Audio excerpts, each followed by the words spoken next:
Hello everyone and welcome to the Culture Cast. I'm Chris Dasher and I'm joined by my two friends. You actually heard them on the last episode where we made a quick change there at the end, and you know, there's a part of me that wishes I could just have changed that. Not that I think, what was the other movie gonna be called? Hey, good looking.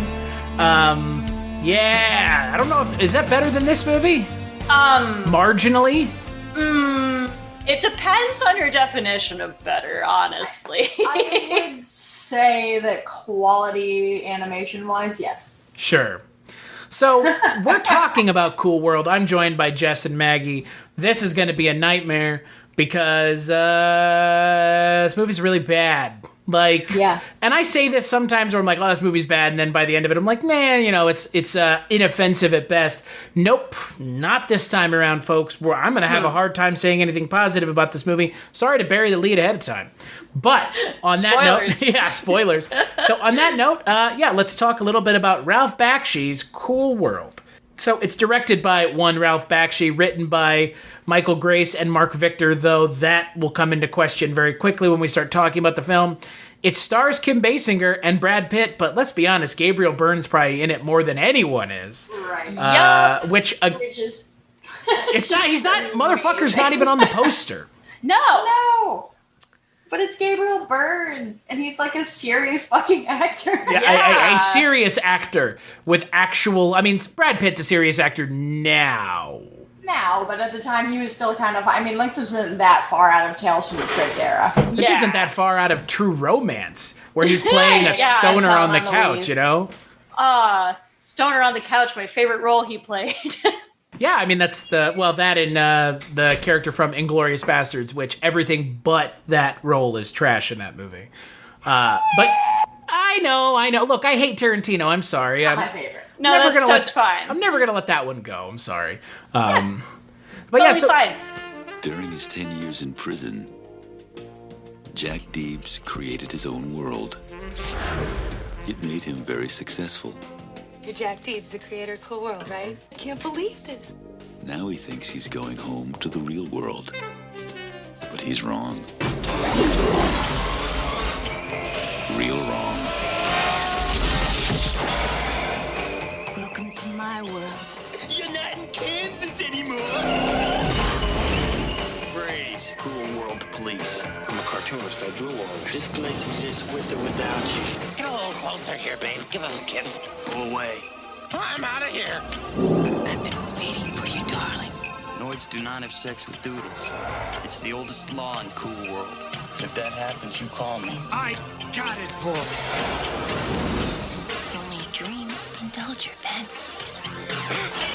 Man is in the bedroom. Are you gonna follow the rules? Or are you gonna follow your instincts? You're about to make an unscheduled trip to the other side. Buster. This is gonna be the biggest disaster the Cool World has ever seen. Stop! Cease! Nobody's gonna stop me now. You look good in the flesh. It's almost a shame I gotta take you back. I just wanna be real. You gotta slow down. Not on your life, pal. Enough, fatty, you kidding? This place should be erased. Hey, it's a living. Cool World. We may not be real to you as yet, but we will be. So Cool World is a movie about Brad Pitt doing... Vaguely. Yeah. Essentially, imagine if they did Roger Rabbit dirty. And I'm not talking about like, oh, it's sex. Like, no, if they did the story of Roger Rabbit, no service. If you took the quality of Roger Rabbit in any aspect, including cohesion, and just took it in a plane and made it nosedive, that's kind of the experience that you get. Because the animation, though it started competent, you can tell that it was slapped together. In like 5 minutes? That's it, right? You can tell that there were like maybe 3 people on that animation team that gave a damn until they couldn't. And then it just gets a little hairy. Yeah. So the movie, essentially it is similar to Roger Rabbit. You have a world called Cool World where Brad Pitt's character enters by accident. He ends up becoming the only human cop on the force. Then you have a fast forward of another 40, 50 years, I guess. And then we're in the present, and Gabriel Byrne is in this movie, unbeknownst to me, because again, he's literally not advertised. So he plays a ex-murdering artist who gets zapped into Cool World, a world that he didn't create. He translates as if he's getting it over a television station in his mind, and one of the characters in this world is Holli Would, which is as dumb as a fucking name as humanly possible, played by Kim Basinger. And the whole movie, I kid you not, listener, if you've never watched this movie before, please don't. It is about Holli Would, played by Kim Basinger, wanting to fuck Gabriel Byrne to get into the real world because noids and cartoons, or doodles as they're called in a adult film, can't have sex with each other. And that's the end of the show, and we're going away. Well, and you got to account for the Dungeons and Dragons level manual that you get in Toon World for all the batshit rules that they don't quite tell you in the beginning. Yeah, Like, why are humans called, humanoid? Yeah, so they're noids. I mean, it was back in the day. I only know of one noid. One noid. And that's still a bad character. And that's an amazing character. He wants that Domino's pizza. Isn't that, or is it Pizza Hut? Okay, so if Pizza we're Hut, referring right? to humans, I think so, yeah. Well, yeah, I think so. But if we're referring to humans as humanoids, that means they're not human. Right, they're human-like. Right. But I guess to them, they would be the people, doodles, whatever. I mean, we're trying to influence the maximum capacity of logic, and this thing is essentially the worst tricycle with training wheels ever comprised of anything. It's just so bad. You could tell that they had something to work with, but then way too many monkeys got into the fucking kitchen. It's wild. It's almost a car crash not worth watching. Yeah, so before I ask y'all what y'all think, I do want to get this out of the way ahead of time to what Maggie is talking to. If you read up about the film, Bakshi approached Paramount Pictures, where he had been the final head of the animation division, with an idea for a horror film similar to this, a horror animated live action hybrid film.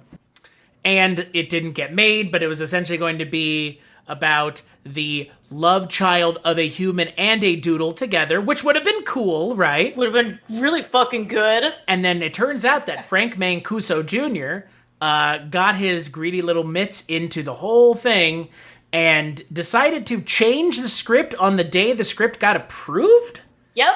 Essentially backstabbing our friend Ralph Bakshi. I have no sympathy for Ralph Bakshi because, again, I'm not, it's like I'm sitting here saying Ralph Bakshi is some sort of vaunted lord of anything, but what's really fucked up is then Ralph Bakshi had to do the movie that he didn't want to do, which obviously really sucks if you're a creative type.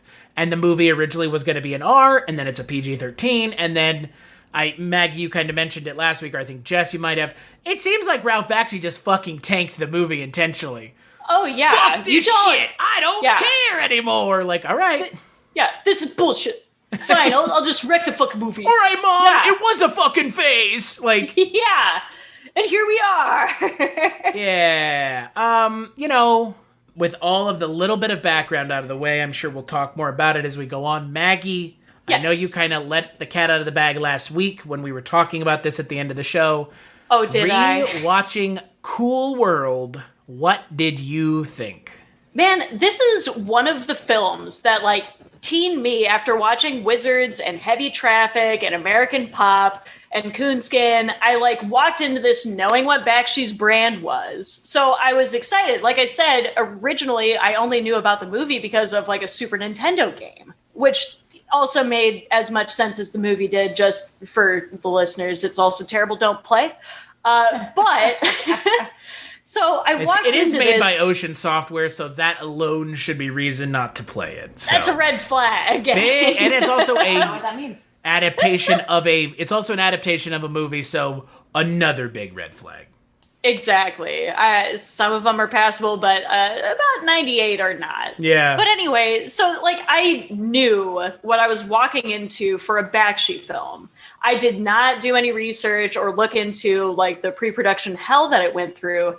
And so immediately it was so dreadfully disappointing because I knew Bakshi's traditional art style too.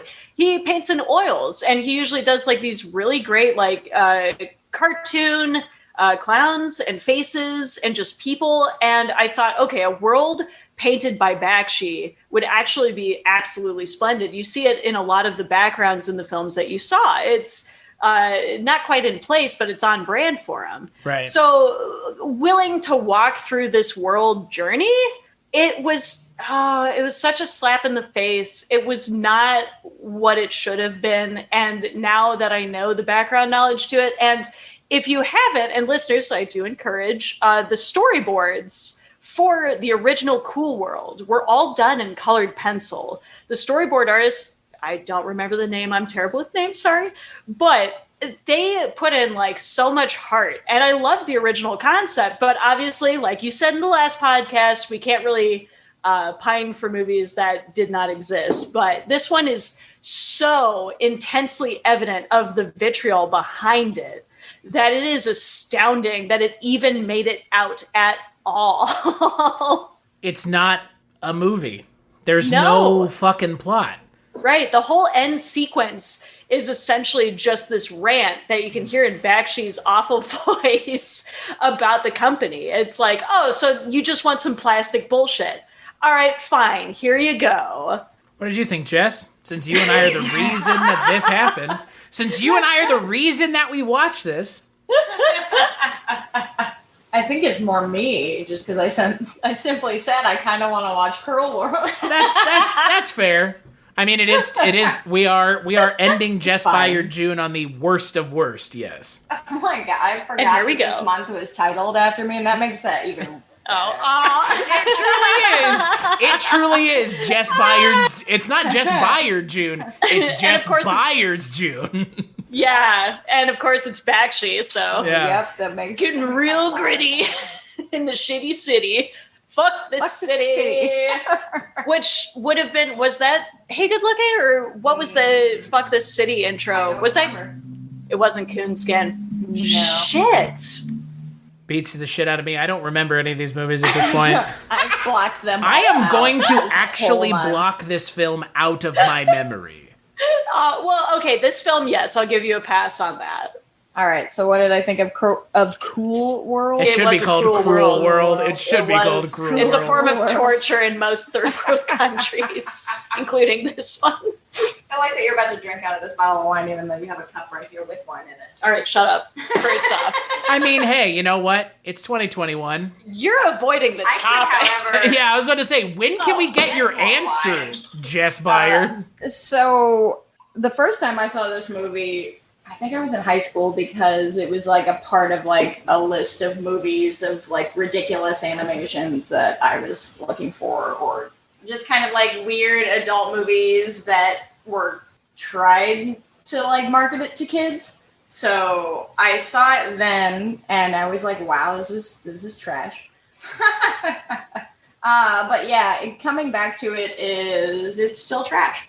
It's a really incomprehensible movie, and it's something that's just, you can tell that, I mean, I can see why Bakshi was upset, because you can very clearly tell the studios are riding on the coattails of Roger Rabbit. Right, oh yeah. And that's what they wanted, and I don't know why they hired someone like Bakshi to do this if that's what they wanted, because it's not, I mean, whether or not you enjoyed the films over the month, you know that style and tone is not conducive to animation for children. And PG-13 in general. Wizards was his attempt at children's animation. Right. Yeah, that face exactly, listeners. You know that face. For children, too. You heard that face. Yeah, that's... So not a fan, huh, Jess? But tell us how you really feel. I feel like I don't understand the point of Kim Basinger in this film, because she doesn't do anything. No. I mean, and she's part of the reason why it's PG-13. So There is she's that. kind of a MacGuffin in a way. The entire movie. Oh yeah, well, I mean, I guess the whole way this movie was marketed was a MacGuffin because we didn't know that Gabriel Byrne was in it. Which I do love his character Jack. I thought he played the hell out of that role for what little he was given. Like, you gotta think. Yes, but it's still this movie. Yes, it is. But I got to imagine, like, you show up for the shoot, you get the bare concept of this movie. You're the jailbird. No sweat. All right, got this. All right, now this is the first Cool World scene, and they throw him into this dead-ass room with cardboard cutouts. Yep. And saying, "There's a sexy lady. Reach for her." Ham it like, up, that dude. scene is so bad. Like, he doesn't know where he's reaching. The director probably didn't know where he was reaching. There's just so much that was, like, not taken into account for. And when compared to, because you can't help but compare it because it was a knockoff of Roger Rabbit, where the interactions were so real and well thought out. Oh yeah, knocking the lamp. Like, seriously. The fucking handcuff scene still gets me. But it's just one of those things where, like, they had talent somewhere in this. They just did not utilize it. I mean, they have a lot of talent, right? I mean, Gabriel Byrne is a fantastic actor. Yeah. Brad Pitt. Kane Bissinger. Yeah, Kane. we got the off-brand By on God, this one, that's too. gotta be Kane Bissinger. Oh, I know that. What is Kane Bissinger for 800? I'll take actresses who don't exist for 800, Alex. Kane Bissinger. Her and Nick Jackelson. Nick Jackelson. Jock Knuckleson. Oh, yeah, Jock Knuckleson. I always saw him. And Kane Bissinger. I saw him on the Melty Skull. That was a good Star movie. in Batman with Morkel Corton. So. Oh, yes. Yeah. Oh, I love Corton. He's done so well. I honestly forgot that Kim Basinger or Kane Bissinger was in Batman. I forgot about that. Yeah. Boy. Because she's... Which Vicky one Vale. Vicky Vale, yeah. Does she? So good that she's not in the second movie. Oh, right. Well, who's Nicole Kidman play? That's she plays Forever. Dr. something in like Maggie said, Forever. In Batman Forever, yeah. I don't know. It's probably some Get double this entendre. cataloged in my brain. Like Dr. Saggy Sags or something. I don't know. I haven't seen Batman Forever. Hey, that's my doctor. Dr. Saggy Sags. Yeah. Listen here, Dr. Saggy Sags. Oh my gosh. Chase Meridian is the name of the character. Thank That's you. right. Yeah, Dr. wow, what a Chase name. Meridian. What? Yeah, see, that's my point. What a name. That's very comic booky. Yeah. Speaking of comic books. Yeah. So here we are back in the world's worst. So, All right. yeah, so I'm going to come right out here. I'd never seen this movie before. And this will be a one singular viewing experience. We'll never see it again. If I can help it. This movie is one of the worst movies I've ever seen. And that's saying a lot. Jess just sitting over let there. me tell ya. Jess, I was sitting, so my family got here today because they're coming for the 4th of July, and I was like, I'm behind today. I need to sit down and I need to watch this fucking movie before tonight. And I could have not paid attention and I would still have the same opinion. Yeah. Yeah. Because, like, the Wikipedia is more useful than figuring out what's going on by actually watching the film. Yeah, I watched a few videos on it. Like, it's Truth. A few videos.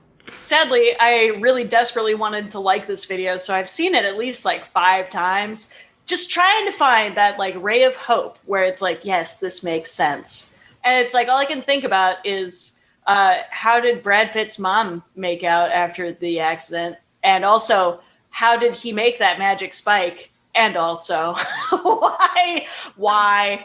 I thought his mom died. Oh, did she die in the accident? Did she die? I guess I thought so. he just got sucked into the ripples, and they're like, "Oh, it's okay. She might have made it." Oh, maybe. I mean, I she's just assume she died. She's dead by the time Jack comes through. So it's like, yeah. That's and also, fair. how do you handle a prison sentence when you bamf out of existence? I'm sure that jail had a lot of paperwork. Where did he go? I have literally no idea. I don't Dig a know. hole. The only evidence that was left behind was this half-drawn, sexy lady. Which he had a perfect studio set up in his cell for him. And then he made it to a comic book shop after, and no one says shit, even though they talk about his criminal record. Right. I love it. You know what? This is great. Also, what was the snafu at the end there? So you have sex with a toon, you become human, you can enter the real world, check.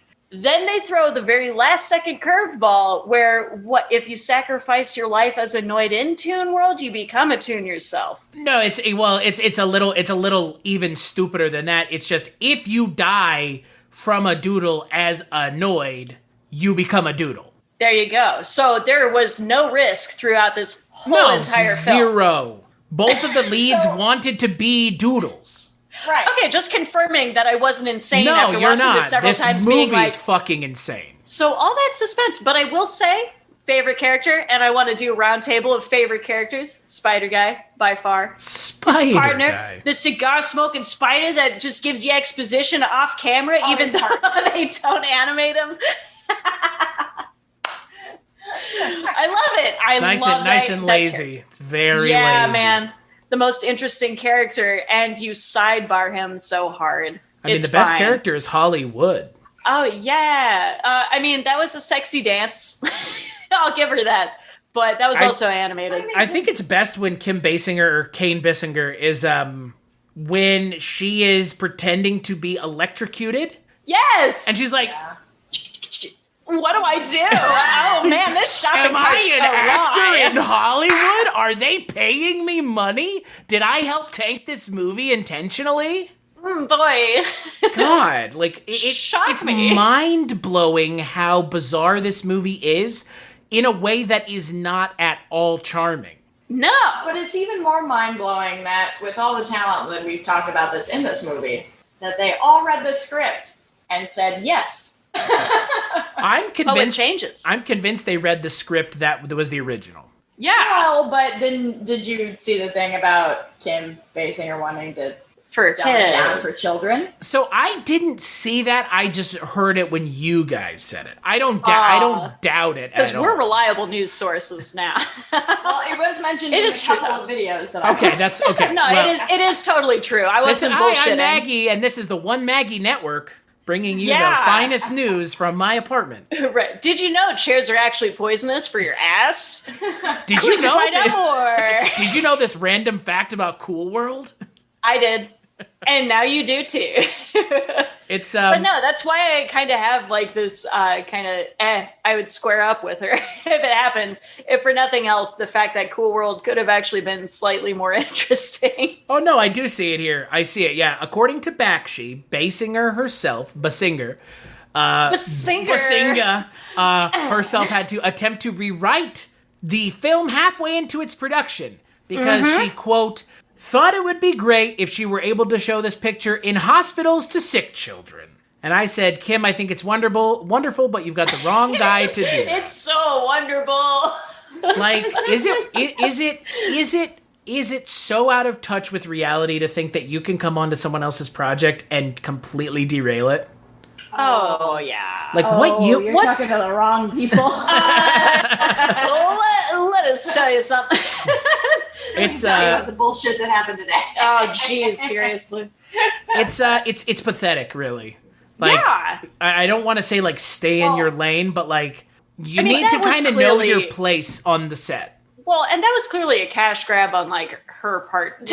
In my opinion, obviously not confirmed or denied, but it's like, yeah, I mean, it'd be good to help sick children in hospitals, but Bakshi's behind this, yes? Well, and that's Fritz what the I cat. don't really understand about. Yeah, well, that's what I don't understand about him because at this point in Bakshi's career, he's done all the other shit that we talked about this month. Yeah. Yeah. So it's not early in his career. It's not. As we like to say, he's a known quantity. Yes. Yeah. He has a style. He has themes that he goes for, and that's what he writes and directs. But when you have big star power like that in movies that do get derailed by studio input, big name actors are allowed to have more input. They become like this part of a thing that they're kind of within the director's circle where they actually get to have input on the script because halfway theory, through production. Because in theory, they're good enough actors at this point to be like, well, motivations and things like that. But if you're just trying to make it, like, you read the script. At what point did you read the script and say, this would be great for sick children? Yeah. What's really pathetic is, why not just show them Roger Rabbit? Yeah. Because she wasn't in it, though. Jessica Rabbit would help sick children a lot more than Holli Would. I mean, look at all three of us. We adjusted wonderfully. Right. Trust me, I am a sick child. This movie did not help me. Right. No. Okay. Right. As a sick child. Let me tell you something. Exactly. Child that watched Roger Rabbit all the fucking time as a kid. Yeah, Roger Rabbit's great. This movie is just like they watched Roger Rabbit and picked up all the wrong stuff. It's like they watched Roger Rabbit and then they did one of those things where it's like, okay, now draw it from memory. Yes. Exactly. Tell me 5 things from that movie that didn't have to do with the rabbit. There was a guy. There were humans and rabbit. You said no rabbits though, right? There's a sexy lady. Christopher Lloyd. It seems like the sexy lady is all they focused on. Mm-hmm. Yeah, because sexy lady had input. But Hollywood's not even a comparison to Jessica. No, fuck no. No. Like, on a scale of hot cartoons. Right. I mean, to my point. To be fair, though, Holli Would is more of a better representation of a human being than Jessica Rabbit is. Well, yes, 100%. But that's not the point of cartoons. It's like our conversation of rotoscope. There's I agree. So many flaws of being way too stiff, no pun intended. Gabriel Byrne it over here. You're with me, listeners. You get it. You get that sass. But so, like, me being a tween weeb that I was in high school, the main selling point was actually what would happen if a human fucked a tune. Because, just asking for a friend. Maggie is like Brody and Mallrats, but does the thing have a big orange Brock dick? I'm asking. You need to get your friend some help. He seems to be obsessed with superhero genitalia. Yes, I am that friend. But man, that was a terrible payoff because, like, okay, so while racking my brain through the trauma, I was trying to find the good sides of it, where it's like, if I took X, Y, and Z, you could make a decent movie. If you took X, Y, and Z, you might have actually enjoyed it. Exactly. So it's like, all right, sex with tunes. Yes, already. Brad Pitt involved? Okay, no complaints. Oh, I thought Y and Z were drugs you would take along with X to enjoy this movie. X, Y, and Z. Listeners, you get it. You get us. Sorry, I digress. But it's like, okay, so sex with tunes. If you have sex with tunes, they become human. What do they do? Those 3 things, okay, that's a plot line. But they threw in way too much. Like, I love that the intro is just Brad Pitt. It's not even, this is the world we're setting up, and this is a character. Like, they were honing into all of the marketable aspects to get this knockoff off the fucking road.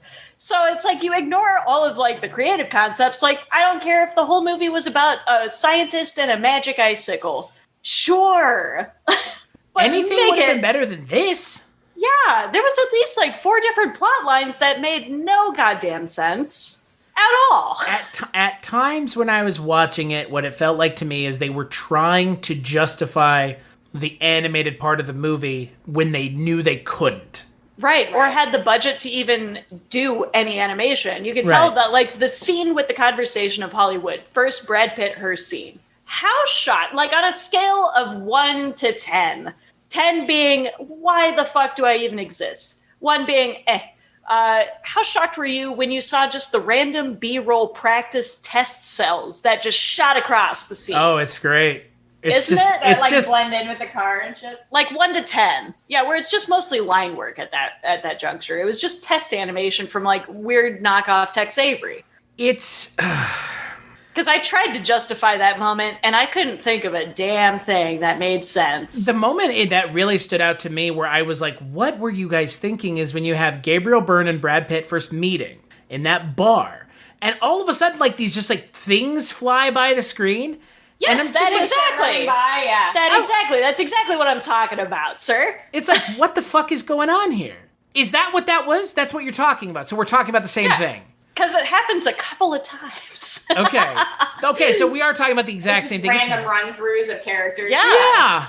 Yeah, it was just practice animations. That's like all I can justify it as is they're like, Bakshi just came in at the last second being like, all right, bitches, listen up. Take all of your test cells and just plaster it on the most serious scene. Although, to be fair, that scene kind of ended on you keep your pencil in your pocket. Yeah. Cool line, dude. Yeah, way cool. You're so intimidating with your triangular shoulders.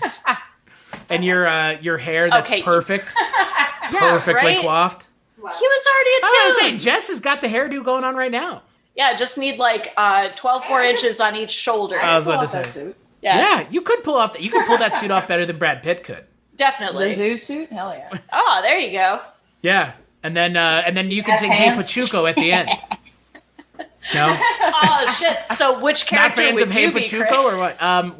Which character would I fuck? Is that what you said? No. Oh, I mean, you could answer that too. But no, which character would you be then in Toon World? The door knocker. Yes. Okay, I'm on board. The door knocker. I'm the gross baby. No, I'm kidding.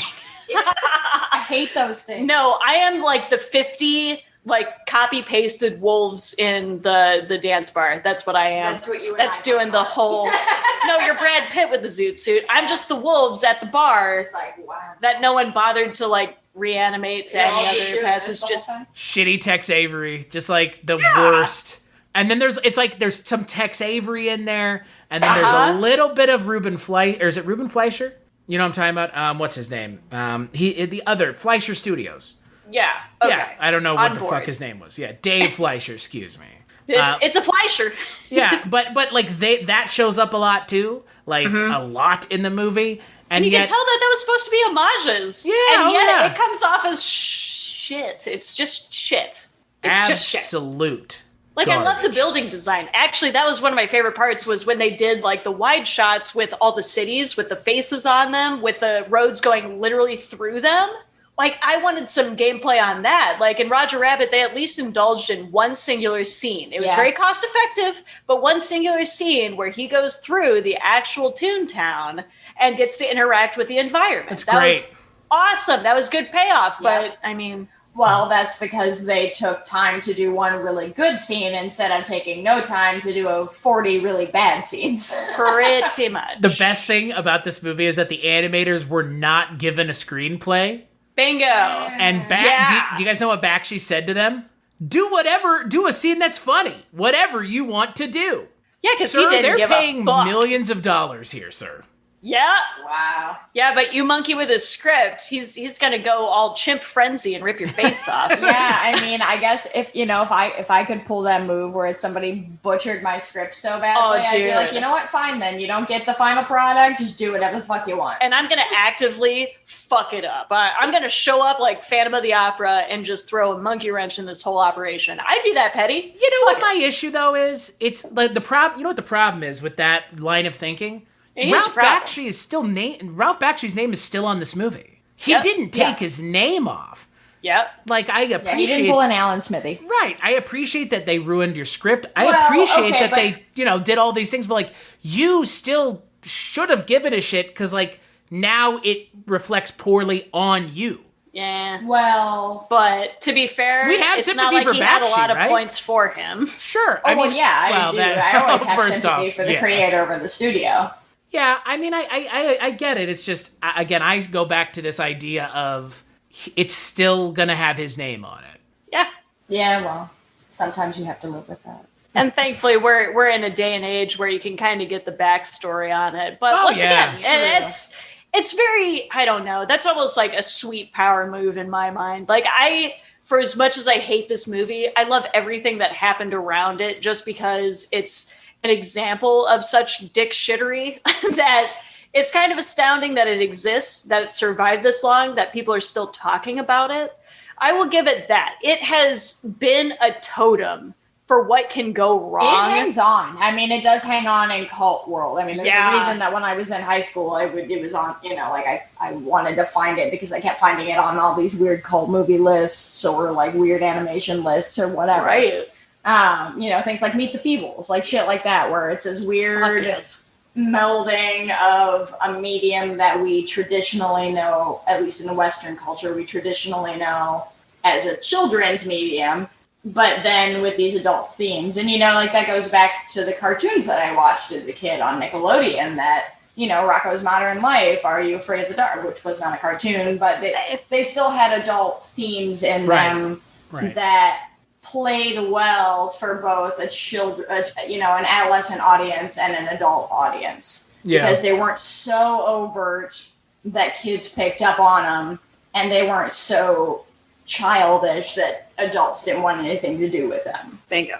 And so you can see, like, my whole thing that I go back to with this is, what was anyone in this thinking? Like, why would you hire Ralph Bakshi to do something like this? Why are any of these talents in this movie? What at all appealed to anyone other than I can see Bakshi's idea of, like, he came out, like, he had the script, he had the storyboards, he knew what the story was going to be. Right. He gave it to them, they fucked it up. But after that, why did anything else happen? I mean, again, I don't get it. Other than contracts, I guess. Yeah, I don't get it.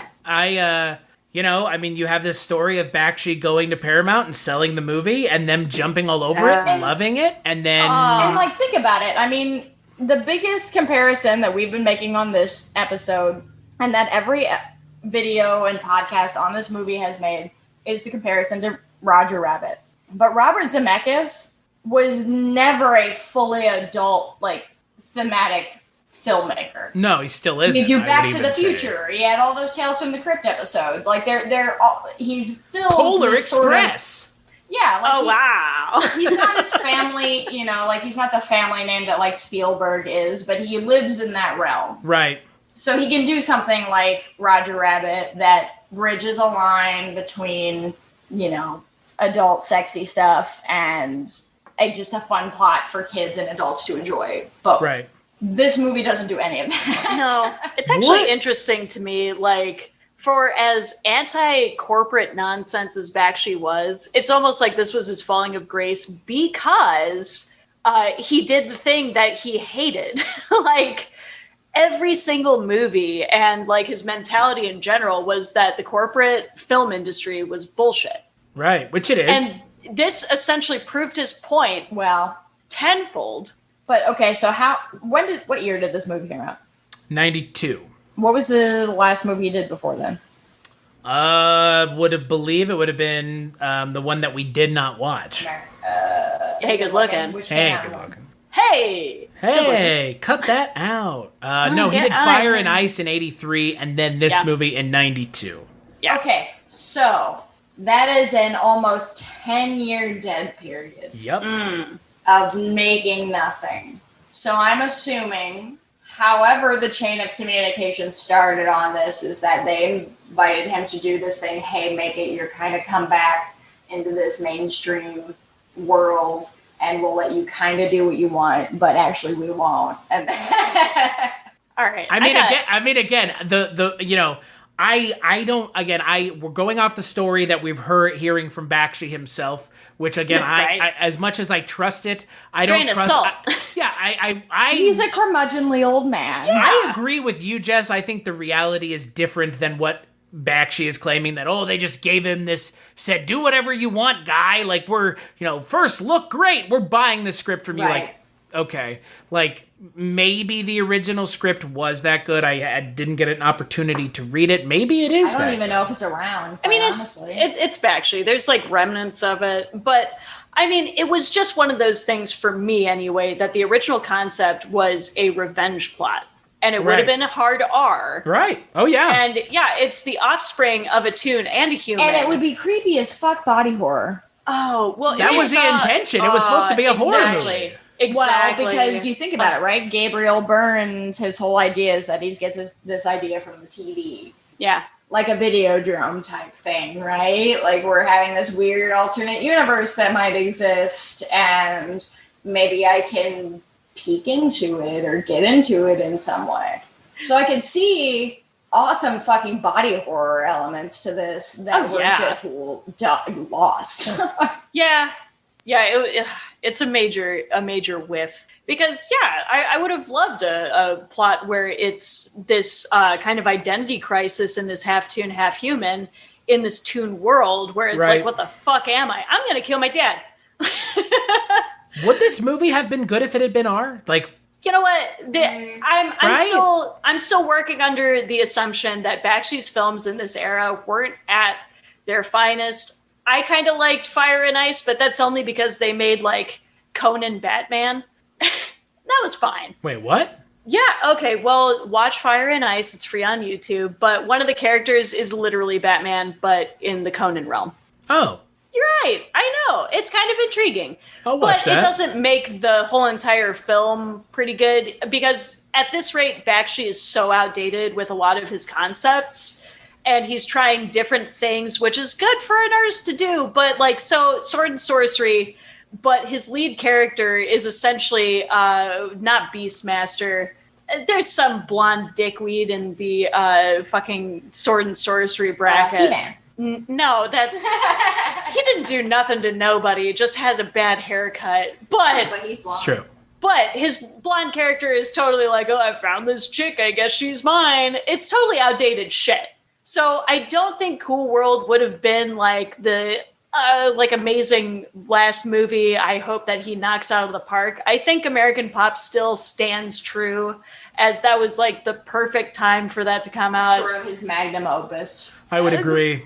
Exactly. But and I would also say, because I think we would be remiss if we're going to be keeping on with the comparisons, the characters of Holli Would and the characters of Jessica Rabbit are vastly different in their motivations, their backgrounds, their intentions. Right. Jessica Rabbit, I mean, she's got the classic line of, I'm not bad, I'm just drawn that way. Get a Crumb Bassingers is probably... Crumb Bassinger! I'm bad and I'm drawn Robert bad. Crumbs Bassinger. There No, you she go. would just look at the Robert camera and Crumb in go, this movie, I even am worse. horny. Are you not? And then walk away. Right. Where Jessica Rabbit's character's whole, like, conflict is that, yes, she's stuck in this body that she did not choose and this personality that she did not choose. Right. Because she's a toon, and the concept of being a toon is terrifying. Okay, so let me piss on everybody's Cheerios right now. So we've been comparing it to Roger Rabbit, but the immediate movie comparison that this makes me emotionally feel that I have to tell my therapist about later is fucking Monkey Bone. Oh. Yeah, but because that was one where it could have been so good. And yeah, it but just I love Monkey misses. Bones. I was about to say, but I love Chris Kattan. I love Chris Kattan. Him as the broken gymnast will make me laugh every fucking time. Jess and I drunkenly watched it, Sure. and we did laugh. I feel like just- Monkey Bone is an unfair comparison because this movie is bad. Yeah, and I'm okay, saying so- Monkey Bone is better. It's just one of those things where as soon as they hit the world, they fell so short in my mind. I would also say that it's a lot easier to make those 3D characters interact with a real life person than what we get in this movie. So I think it translates a bit better on screen. And obviously we went really far in technology by the time Monkey Bone came around. Like between this movie and that, which was, when was Monkey Bone? Like I would say 90s. late 2000s, 90s or real mid 2000s. Really? Yeah. No, that makes sense, actually. Like 2001 or some shit. Rose McGowan was popular at that point, so She sure was. It's just one of those things where I got so pumped when he went to fucking Monkey the Bone world hell. is cool. And it was actually like pretty frightening. every opportunity that they had to continue this coolness, because I do love a lot of the scenes in Monkey Bone. It's just it fell so short to me. Well, Where in because the Cool first World, half is better. truth. Yeah. But it's like in Cool World, they set up this world to be something so much more than what we got by the time it's You know what my issue with the movie overall is? It never feels like the cartoon characters actually are in the same space as anything. Yeah. It feels like there's just cells thrown on top of it. And just like, our characters are running around. Well, and I mean, I guess we can... I mean, a lot of that is due to just bad... And I mean... Oh, it's real bad animation. Poorly put together movie. Yeah, nobody knew But- what animation was, I'm sure. And, I mean, you know, Roger Rabbit, while it is the main comparison is probably a tad bit unfair because, let's be honest, the budget was way better for Roger Rabbit than it was for this. But Bakshi has done more with less, so I can't even sniff at that. Yes, but strictly animation-wise. Fair. There was never any live action included up to this point. Except for like any interaction between live action and animation. Beyond just Roger Rabbit or just in Cool World? I mean, with Bakshi. Oh, with Bakshi, no, because you can't really count the collage issues, but honestly, he blended those so well. That's kind of what I was hoping for, that it would be like this kind of merge, especially in Heavy Traffic. Probably has the widest array of examples of Bakshi's art style incorporated in his filmmaking, where I think the best scene example is when, after the dance hall scene, when his mom is stumbling in the alley remembering about her past. And it's this beautiful collage work with these old pictures that were realistic and her reminiscing and falling beside it. Shit like that made sense. If it were like Cool World was Bakshi World, I'd be down for that. That's what it should have been, right? Yeah. But once again, he didn't have 100% control over it. Otherwise, that probably would have been what we got. Which is something that we come across a lot in this show, right? Between, like we talked about things with David Lynch. And a big example of that is Fire Walk with Me, and also the interference into the, last half of the first season of Twin Peaks, where there's this studio intervention because they feel like, based on these structures and numbers and statistics on what other things that they've done similar to this content, then it needs to perform in that way. Right. And it needs to the story needs to fulfill itself in that way. And you get these really strong personalities like a Ralph Bakshi, like a David Lynch, like a Stanley Kubrick, somebody like that. I say Stanley Kubrick stating that, Eyes Wide Shut being his last movie, which is widely panned, I think unfairly. But part of that is because of studio intervention. Right. So, I mean... I remember somewhat enjoying it. I don't remember how long ago that was, Jess, but it was a long time ago. It was a long time ago. 2018, I think. I like it. I've always liked Eyes Wide Shut. I think it's a good movie. I think it's creepy. It's better than this movie. Damn straight. I love it as an observation of Tom Cruise and Nicole Kidman's marriage at that point. Yeah. Because they were not far away from divorce at that point. Right. So, I mean, seeing that stuff kind of like in Who's Afraid of Virginia Woolf, where you have, I'm blanking on both people's name, Richard Burton and... Mumbly Joe. Elizabeth Taylor? Yeah, Elizabeth Taylor. Yeah, Mumbly Joe, Elizabeth Taylor. Where they had a very tumultuous relationship and were very close to divorce by the time that movie came around, and you just get those emotions out of it. So you get those driving forces that do these kind of movies, and they get sucked in by a studio because it's like, hey, we could potentially make your style thing go mainstream. We can give it a chance and an audience that it doesn't usually get. I mean, Twin Peaks was ABC? What was it? I can't remember. ABC or NBC, it wasn't Fox. I want to say it was ABC, which was a pretty family-friendly network and always has been, quite honestly. So, I mean, they bring these people in that they know their style. Right. And say, hey, maybe we can bring your audience into the mainstream. But they can't because they can't keep their hands out of it. I mean, look at what happened to Solo with Chris Miller and Phil Lord. I mean, that's like a pretty easy to understand example for those of you that don't know. The two dudes who essentially created, wrote, directed the Lego movie and a bunch of other stuff. They were given the opportunity to bring their flair to Solo, and then Kathleen Kennedy realized that they're doing what they said they were going to do. Right, those bastards. How dare they do what we wanted them to do? We talk about that, Maggie and I talk about that based on just the industries that we work in and work around. And people claim to want new, interesting things, but not when it comes down to the ability to sell it. Right. They don't want to deal with the risk. And that really sucks because we live in a universe now, in a world now where you can't really afford to take those risks because only certain movies make certain amount of money and every movie has to be a blockbuster. Right. To be And it's like the justifiable, idea of- yeah. To be The justified its idea of existence. taking up these really good actors and then sucking them out of the acting world for 10 years to do 10 Marvel movies, and then we never get them back. Yeah. Yeah, but, money, Jess. Hard Right. to turn down. I mean, you do realize that if you're in a Marvel movie for 10 years, you never have to work again. And I'm you're just forever not built that immortalized way. as that character in both print and film. I suppose, but I guess this is why I'm not an actor.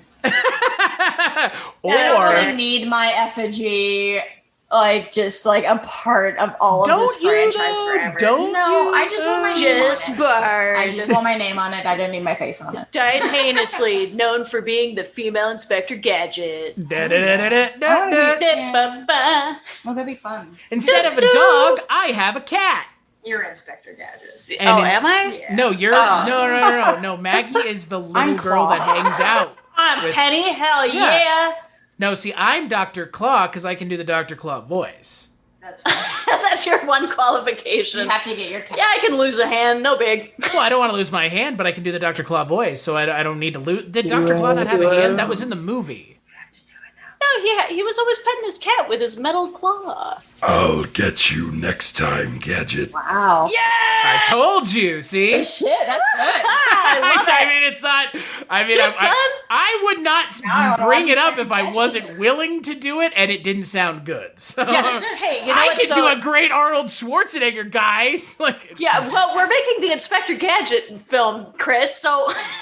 I Didn't I would already watch. do that with Matthew Broderick? Yeah, but I would watch a female Inspector Gadget. I think that was already Oh, a thing yeah. too. I guess I would Ooh. I guess With I just French think it's fun Stewart, with I San think. Diego. Oh, yeah, French Stewart was Inspector Gadget in the movie, but I'm saying, fuck it, full reboot. We're doing it. We're doing it live. Ooh, gritty Inspector Gadget. I don't know how that would translate. It'd be I don't care. I wanna find Gritty Inspector. Jess, we've already gotten a starring gritty. French Stewart. We already have a gritty Inspector Gadget. It's called RoboCop. Except for they fucked that boy dirty, too. Or is Inspector Gadget a children's Or version of Dr. RoboCop? I could see that, but he's not a cop though. He's an inspector.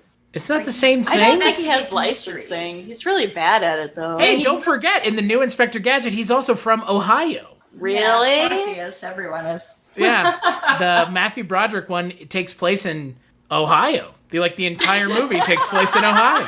Just Oh, what are we state talking or about? a part of it. Springfield, Mansfield, Toledo. The state of Ohio. And Inspector Gadget's Almost just walking Cleveland. over the state as a gigantic monster. Go, go, See, I'd be Gadget. okay with that. I'd be okay with that. I'd be so It's- happy with Gadget powers. Yeah. I am glad that this movie was as bad as you guys had said it was going Oh, to be. yeah, right? Just You're circling glad that back, we just enlightened. No, daydreaming. I don't want to circle back to this movie. This movie is abjectly garbage. Chris, I have to ask you the question though. Whenever we have a really bad movie on, is this movie worse than whatever that fucking shit was called by Flying Lotus? Oh, is this worse What? than Kuso? Kuso, yes. Kuso, that sounds like a discount liquor. It kind of felt like it. The after effects felt exactly like that. Oh, man. See, my bar is so low it's beyond the dirt because Town Called Hell is my bracket. Where it's is this movie as bad as the most non-movie movie I know? Not quite, but it's close. Is this worse than Cool World? Or is Cool World worse than Kuso? Yeah, is Cool World worse than Cool World? Because I'm thinking it still is. It probably is. Is it worse than Kuso? I personally don't think so because This still Kuso is a very movie. much about the gross out humor, Right. which is not my thing. Meh. It's all just a bunch of throwing up and dick jokes and And you can do that well, Us. Bad Taste. true. Bad Taste Or was Meet the gross out. Feebles, quite Or- honestly. You know Yeah. what? Oh, I goddamn love Meet the Feebles. Oh, Peter Jackson. Or come back Dead to Alive, work. even. Yeah. Oh, He never has to come back because, as we mentioned, if you do a massive franchise, you never have to work again. Right. But see, here's the thing. He worked on the franchise. yeah. The last one's Is it the franchise? it is the last one standing. You think? Because Star Wars is still happening. Star Wars got ruined. I mean, soiled yeah, but it's still happening. Yeah, but Star Lord of Wars the is Rings got ruined too. Hobbit's crap. Yeah, but The Hobbit on its worst day is still better than anything post Return of the Jedi.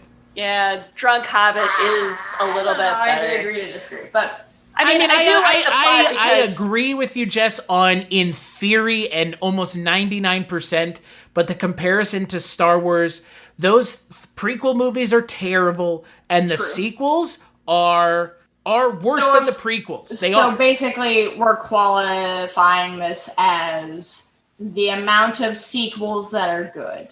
Or the amount of spin-offs, I guess I should say, that are good. I say the quality of the mainline films. Fair. So the mainline, but you're not counting things like Solo or Rogue One. Those aren't those. No, those didn't ruin Star Wars. Star Wars was ruined when they released a sequel trilogy. It was ruined when they released the prequels, but the sequels didn't make it any better. Yeah, Clone Wars was still a competent TV show, so. That's the thing. They take all these risks on the things that aren't the movies. Well, Mandalorian. Right? That's why. Bad Bunch. Well, and that'll be something that'll be interesting to watch to see how it changes because, like you just said, a lot of blockbuster franchises that we've been talking about have been geared towards theatrical audiences. Right. Pre-pandemic, the world that we live in now. Newsflash, the world's not going back to the way it was, guys. No, and especially sorry. Welcome to the wasteland. And with the amount of streaming services that popped up over the last year, then it'll be really interesting to watch and see how that happens. Because like you said, they seem to put a lot more effort into the TV show things that people are just going to binge and watch and forget about, basically. But they put more effort into the movies. And while granted, that's probably because the movies are more expensive. Even though it's writing on them. It's kind of wild to think about that because, when you think about a television show that has 10, 12, 14 episodes. Right. Versus one fucking movie. Oh, yeah. Theoretically, it's more... I mean, not theoretically, it is more content. Right. I mean, the first series, or the first season of Mandalorian was basically almost entirely done with an out-of-date version of Unreal. Right. And then they made so much money, and it was so good that they could just basically build their own software to make it work. Which is, by the way, I'm sure the three of us would agree, Mandalorian is the best thing that Star Wars has done since the Empire original Strikes ones? Back. Oh, Maggie, you're not a fan of Mandalorian? I haven't seen it. Yeah. Oh, that's okay. I just thought you were going to say you didn't like it. I was really concerned. To be fair, no, I mean, because I like samurai films, and it seems like it's a direct rip, but in sci-fi. It's a Western It's a Western, which are rip-offs of samurai movies. It's Wolf and Cub. That's literally what it is. Yeah, but you know what? Wolf and Cub is awesome, so I'll take it. Especially when they're both cute as fuck. Yeah. Whoa. Baby Yoda is amazing. Pedro Pascal. Well, and the also, even with that mask on.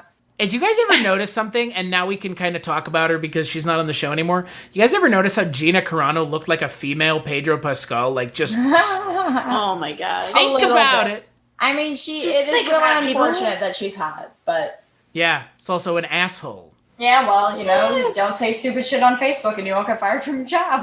To be fair, she didn't get fired. Her contract ran out. Let's not give Ben Shapiro more ammo to get his wife not wet. They just did. Is he married to her?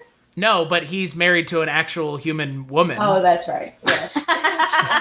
Are we sure? It wasn't a doll. I see. I also really appreciate that this speaks volumes for the actual movie we're supposed to be talking about.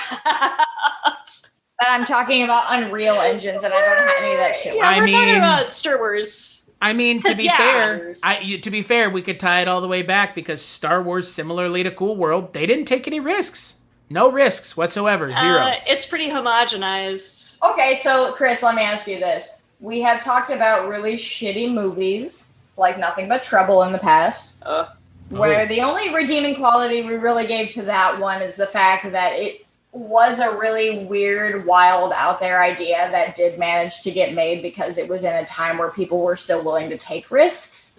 So in a similar way, I guess I have to give some kudos to Cool World and it coming out in a time where it actually could come out. Because no one would take any risks on that anymore. Kudos to timing. Yeah, but here's the problem. This movie still exists, and so does Roger Rabbit. Right.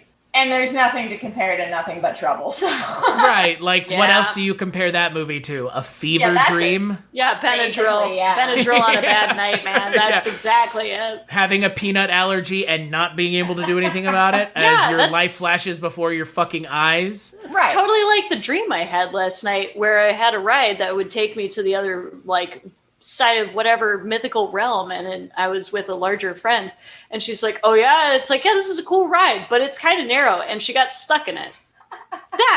Wow, just like that. It's that sounds about right. And that's Cool World too. It's, you know, we talked about Star Wars and Lord of the Rings and all kinds of franchise stuff, and again, we've talked about how these things don't take chances, they don't take risks. Because of it, you have this, I would say, lack of creativity in Hollywood, but that's not the case. Yeah. It's not, because I know people in Hollywood that work on projects, but you know what the sad thing is? They're independently made. Exactly. Yes. So it's not that there's no creativity in Hollywood. It's just not creativity in the mainstream. Right. You have no creativity in the people who have power. Yeah. To hold the purse strings. He should have stuck with his guns and continued to write on his name as a cult classic instead of whatever the fuck that was, Paramount. Right. Which, I mean, hey, you know, I can't say that if Paramount or Universal or whoever the fuck came to me and was like, hey, I want you to do this story, I wouldn't be like, no, I can't do that. It goes against my artistic integrity. Well, and as far as he knew, it was his idea. Right. It was last second. That is kind of what happens. That's the shitty layer here. But again, to what Jess said, like, that, again, Solo, that came out 2 years ago, for fuck's sake. Like, yeah. It's still happening. Like, is that really out of town only 2 years ago? Like 2 or 3. Something like that. Something like that. It was directed by Ron Howard. Right. Wacky. Like, a Star Wars movie was directed by Ron Howard is a statement I really never thought anyone would say. I mean, I kind of, but if we look at George Lucas, I feel like at this point, Ron Howard has put himself into that same level. Of, like, are you talking like that tier? Yeah, that tier. Oh, yeah, Ron Howard is like... he is like... from going to be fucking Opie to this, like, is incredible. So I can see him being in the same tier of George Lucas and why they would give him that movie, especially since he's the family friendly. We want to make a fun Han Solo movie type thing, but then give it to like Richard Reiner. I mean, just give it. Don't give it to someone who or Steven Spielberg. Well, give it to somebody who's going to do something with it, and if they are going to do something with it, let them do it. Like, give them the wheel. Yeah. Well, because there's always that back and forth of here you take the wheel, or no, you took it too far. Yeah, it's totally the mom in the car that's like clutching the fucking dash and like just slamming her foot into the floor. Yeah, it's like, oh my god, that car almost hit us. Like, do you really want me to learn how to drive, or do you want to drive for me? Right. Yeah. And then because of that, you get something like Cool World with Brad Pitt as a cartoon at the end of the film. Yeah. Which what a flattering drawing that was of Brad Pitt. In the actual fuck was that?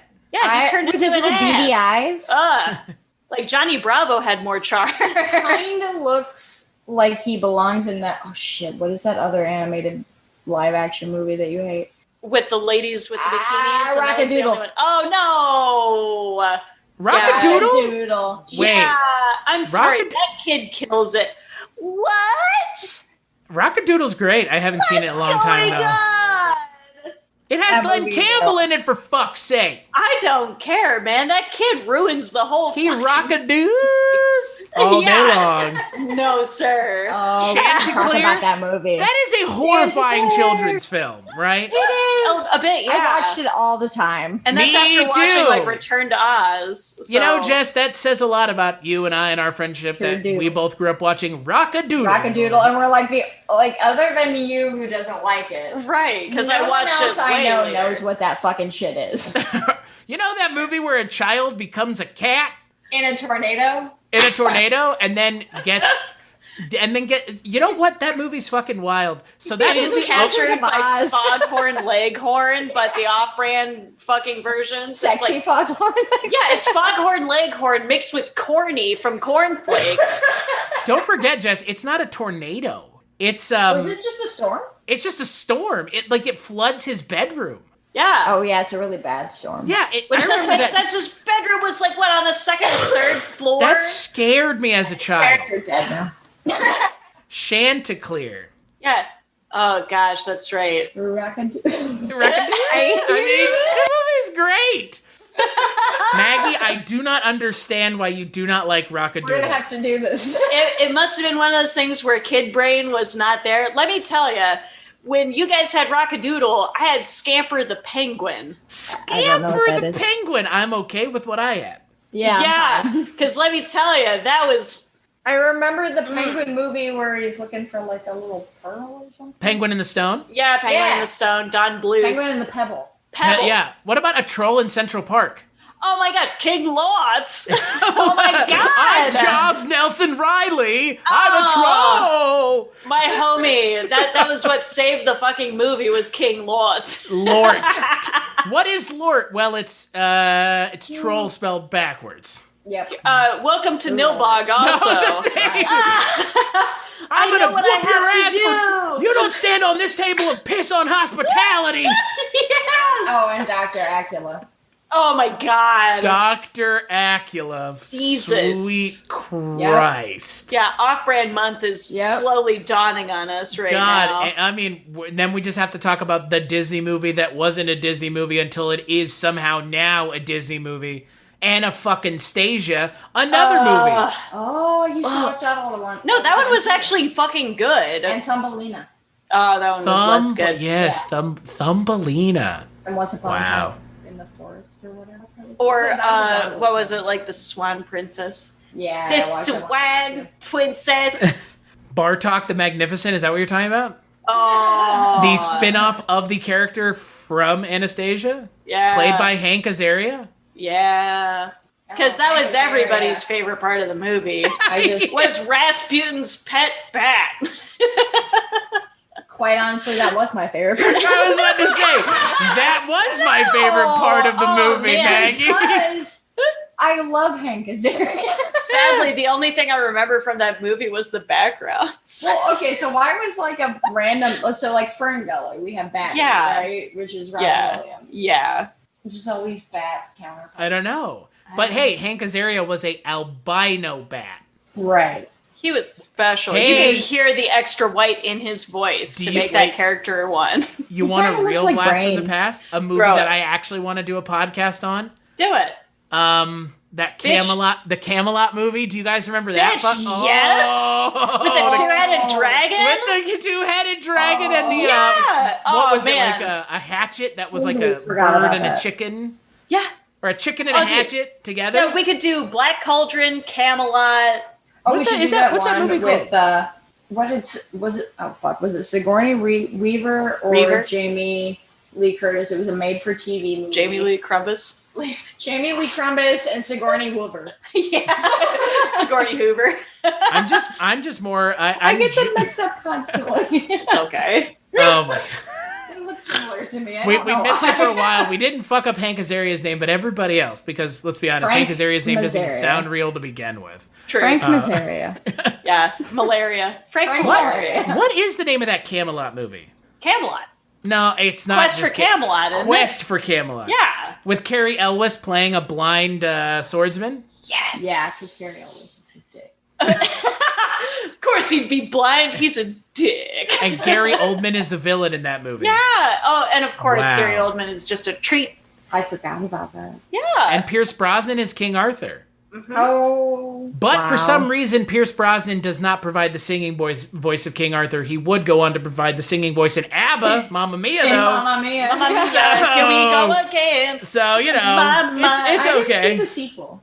Oh, nobody needs to. Are you kidding me? I don't know. Cher's in it. I don't know. They hit menopause. They're cranky at the beach and singing. What about Cats Don't Dance? Oh, are you kidding me? That's a great one. That. Are you kidding me? Yes, me stupid. I've never seen it. Wait, what? Okay, Chris. Get never the fuck out of town. I've never seen it. Okay. Oh no, Darla Dimple is the best villain in the whole universe. Hold on, what other... Okay, was that a Disney movie? No, that's a Warner Brothers. Yeah, because they did Golden Age cinema, so of course Warner B would be behind And they that. had all of that Warner Brothers imagery. Oh, dude. They're on all the back lots, so that makes sense. Wonderful example of animation. Like, that villain is beautiful. The dancing sequences and the fact that they did anamorphic characters that still had the gravity of the animal. Like, they did the design so well. Looks like Front Row Joe to me. Hell yeah. Jess knows about Front Row. Yeah. You know about Front Row Joe, Jess? There's a lot of really like strange animated like children's movies that I like remember random, like The Page Master, right? I love The Page Master. That was one of my favorites of all time as a kid. It's shit. It's not. It is not good. It is not. It spoke to my book nerd, no friendless child. Well, that's fair. And if I had a psychedelic library, I would be okay with it. Dude, that paint looked so yummy. Yeah, Yes. it did. That paint's the best part of the movie. It doesn't look as good now, but it's still pretty tasty. It doesn't. No, it looks like melted Play-Doh. It doesn't hold up very well, but the movie does, I will say. I haven't seen Page Master in forever. My sister, her boyfriend has a kid, and they rewatched it recently. And I guess my sister was like, "This movie is way weirder than I remember it being." And it's no shit. Yeah, they had to loop a lot of stuff together for that one. But I can't say shit because I am a massive nerd for the original Pete's Dragon, and that is a hot garbage film that I just love to death. What about Osmosis Jones? That can fuck right off. I saw that in a drive-in. Oh, it was so gross. How did Bill Murray get in that mess? How did Bill Murray get into Garfield? Yeah, that's fair. A Tale of Two Kitties was an abomination. Tale of Two Kitties! Oh, it's the only one I remember because I was so pissed off at myself for sitting through the whole thing. You know what? Okay. On that topic, one of the worst movies that I recall being pissed off that I spent like the $3 of rental was Pluto Nash also. Oh, well, yeah, Pluto Nash. I mean, the funny thing is when you talk about a movie like Cool World, ultimately we will bring up the other movies that are as bad as it is. Oh, yeah. Like, I mean, Cool World is in a very special group of films.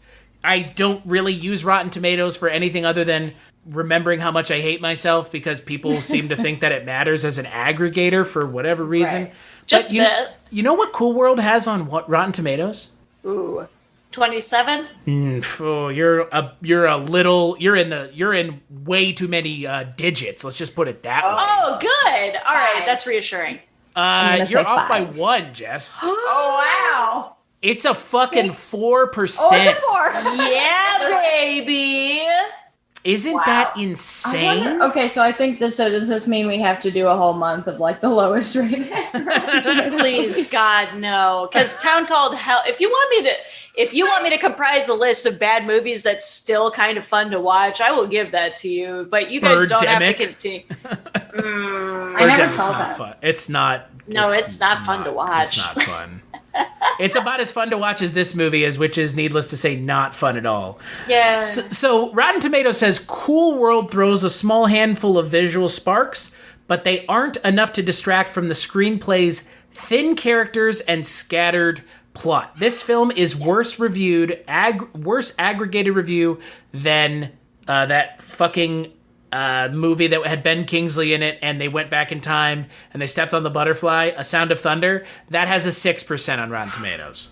I don't even know what that was. They stepped on a butterfly. I thought you were talking about Butterfly Effect. I'm like, the Ashton Kutcher one where he breaks his arm? It's the same thing. So it's like Ed Burns like goes back in time and like steps on a butterfly and then goes forward in time and like the whole world is completely changed. So it's like Homer Simpson in The Toaster of Time. Right, but nice. Not good. Right. Yeah. Not exactly.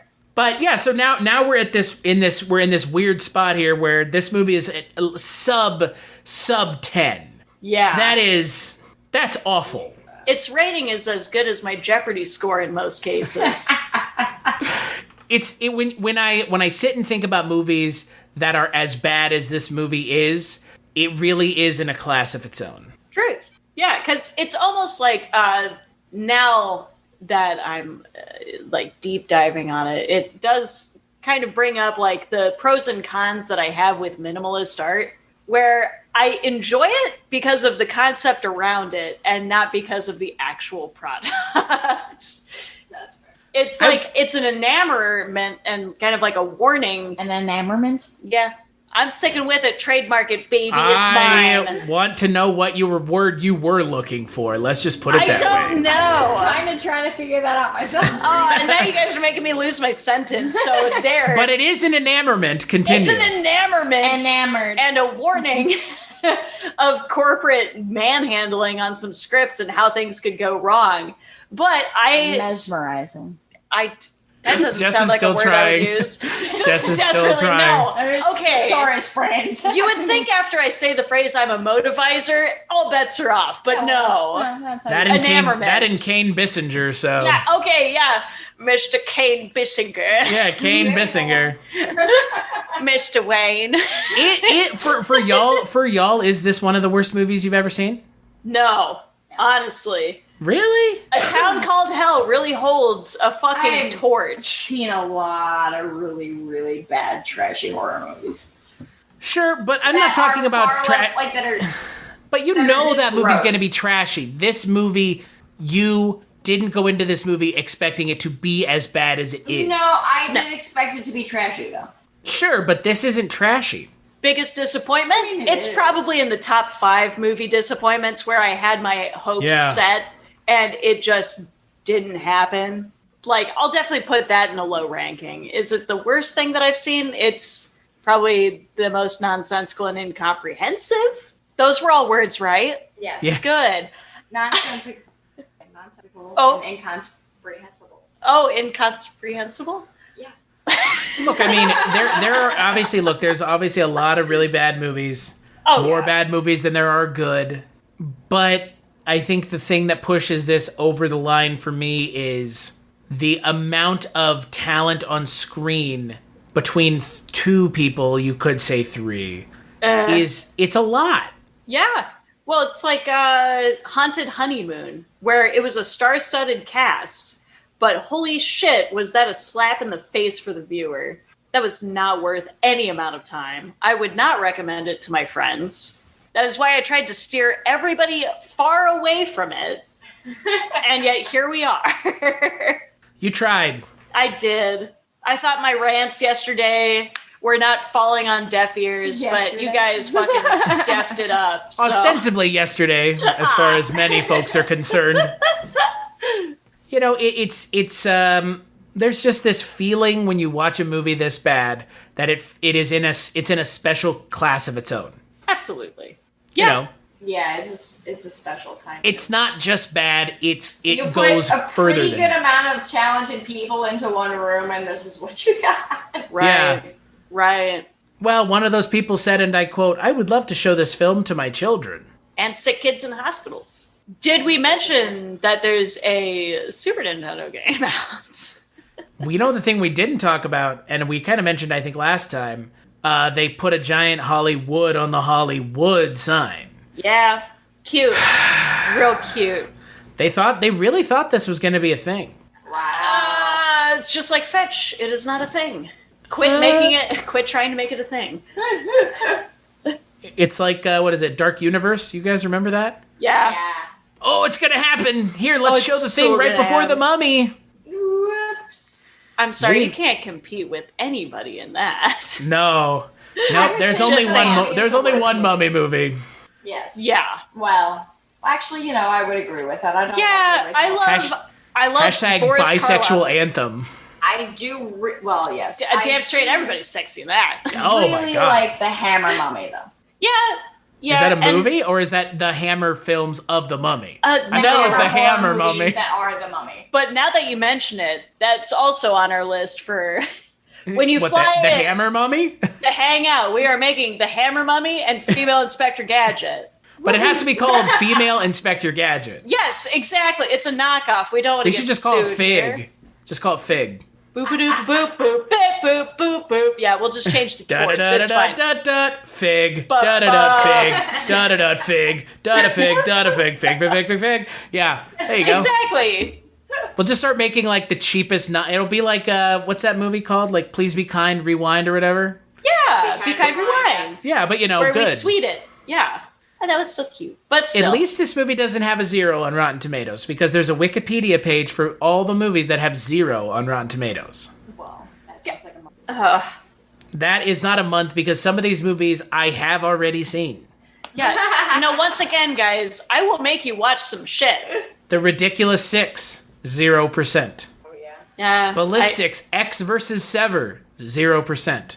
Yeah. Gotti. Remember that one? The first, what was it? Movie Pass film. Gotti's. Wow. Yeah, the first Movie Pass film. Movie Pass did me well in New York. Movie Pass did a lot of us well for about, 6 months? Something about that, yeah. But hey, I was in New York for part of those months, and that was nice because those movies are expensive as fuck. Right. Super Babies, Baby Geniuses 2. Oh, yeah. Oh, no. Yeah, that one sucked Highlander hard. 2, The Quickening. Fuck that. There is no planet Zeist. I hate it. They are not aliens. It is a concept based on the Wandering Jew. Oh my god.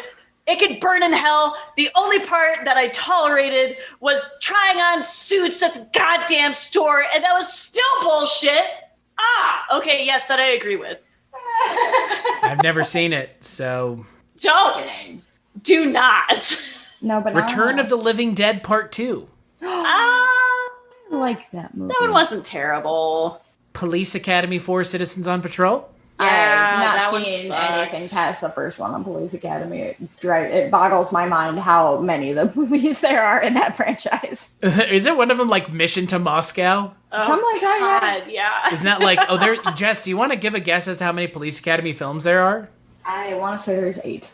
Yeah, Maggie, how many? 9. No, I there's know, 7. my spindly fingers. Oh. 7. we My gave that. spindly. I'm just saying. They And blend then- into the wall. Look. That's fair. And then the one that I think is always the one that makes me laugh the most is Jaws: The Revenge. Yeah, but Is that the that... Michael Caine one? Yeah. Yeah, that one was hot shit. This one where he this movie was like I did this movie so I could buy a house. Like, Yeah. Okay, Yeah. I'm fucking curious now. Type in A Town Called Hell in Rotten Tomatoes and are you see. talking about A Town Called Bastard No. featuring Well. Telly Savalas? Yes. That's Town the Called original Bastard? name That's of the the film. alternate title? It's Good Times movies. They It always was change the shit. retitled for U.S. Because release as the word bastard was thought offensive. Yeah. That's true, yeah. It was A Town Called Inaudible. It really was. Robert got? Shaw, Telly Savalas. Uh-huh. Yeah. Oh, Magically- you want to know what it is on Rotten Tomatoes? What's the rating? Because, yeah, if it's anything above a 0, I want the copy that everybody's been watching that actually has dialogue you can hear. It was re-released on Blu-ray in 2015. What? Who did it? Kino Lorber? Wow. Yes. Probably. Why do I know my distributors? Well done. Was it Kino Lorber? You can't do much worse than Good Times. Yeah. It was KI Studio Classics. Yeah. Ding, Yeah, ding, yeah. ding, ding, ding. That's what I thought. But yeah, Maggie, this film is right now on Amazon for $20. Well, okay, that's dollar amount. All right, so do we I'm have to watch it asking- in Blu-ray to see if it's less sickening? Oh, God. It has We watched it on VHS. 3.9 It's out really of 5, 44 reviews, 4 out of 5 stars.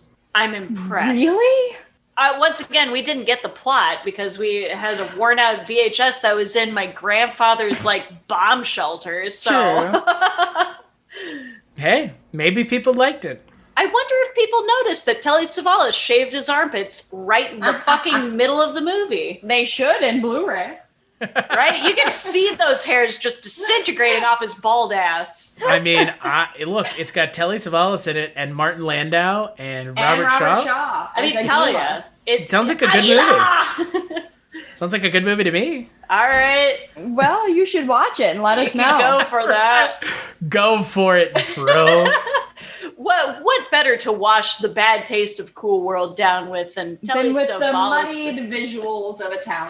Yes. Or So bastard. as we bring this to a close, as we talk about these horrifying pieces of shit movies, Yes. I wanted to ask you guys, If you can tell me the year the last film was released that had a 0% on Rotten Tomatoes, what year was it? Obviously, you know it's sometime in between now and 2018, given I've mentioned Gaudi already. Right. Between 2018? I'm impressed. Between now and 2018. I'm going to say 2012. Between now and 2018. Between now and 2018. Other way, so man. that would be 2018 to 2021. I can't math, right? Shit. I know, we did terrible at that numbers, Jeopardy. Yeah, we fucked on that. Oh, God. It was such a bad round of Jeopardy. Anyway. I'm going to say 2019.